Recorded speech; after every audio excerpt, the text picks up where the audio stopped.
Hello friends, welcome back to my channel the shining star. আর তোমরা যদি আমাকে ফেসবুকে দেখে থাকো, ওখানেও তোমাদেরকে অনেক অনেক ওয়েলকাম।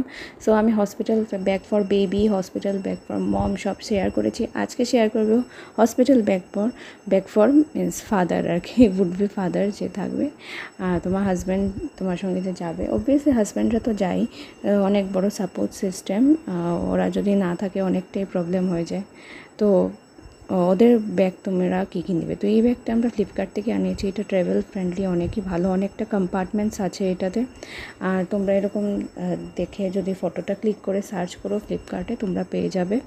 আর এখানে যেরকম কয়েক সেট ড্রেস নিয়ে নিলে, কেননা তোমার সঙ্গে যে থাকবে ওরও তো মানে থাকতে লাগবে অনেক দিন, অ্যাটলিস্ট মিনিমাম 5 days। তো 5 days-এর জিনিস তো তুমি নিয়ে যেতে হবে সঙ্গে। ব্রাশ, টুথপেস্ট, তেল, যেটা সাবান সব কিছু আছে, এসব সব নিয়ে যেতে হবে। অবভিয়াসলি একটা সাবান আমি নিয়েছি আমার ব্যাগে, তো ওটা দিয়ে অনেকটা হয়ে যাবে। চিরুনি, তারপরে যেরকম স্লিপার, তারপরে বেড কাভার কিছু নিতে হবে। বেড কাভার আমি আগে দেখিয়েছিলাম কিন্তু মুখে আমি বলিনি তোমাদেরকে। বেড কাভারটা তোমরা চাইলে নিতেও পারো, নাহলে হসপিটালে যেটা থাকে ওইটাও ইউজ করতে পারো। তো আমার ইচ্ছা ছিল মানে যেটা আমি নেবো এটার মধ্যে সব একটা মানে নিজে যেটা নিলে আর কি সুবিধা যেটা ফিল হয়। আর যতই বলো হসপিটাল ইজ হসপিটাল, হসপিটালের যে ফেনাইল টেনাইলের একটা স্মেল থাকে, এগুলো একদমই ভালো লাগে না। তো নিজের ঘর থেকে তোমার বেড কাভার নিয়ে গেলে অনেকটা সুবিধা হয়। সঙ্গে চার্জার তো একদমই বলবে না, কিছু টাকা তুমি ক্যাশ রাখবে, অবভিয়াসলি তুমি অনলাইন পেমেন্ট করতে পারবে, স্টিল ক্যাশ রাখবে।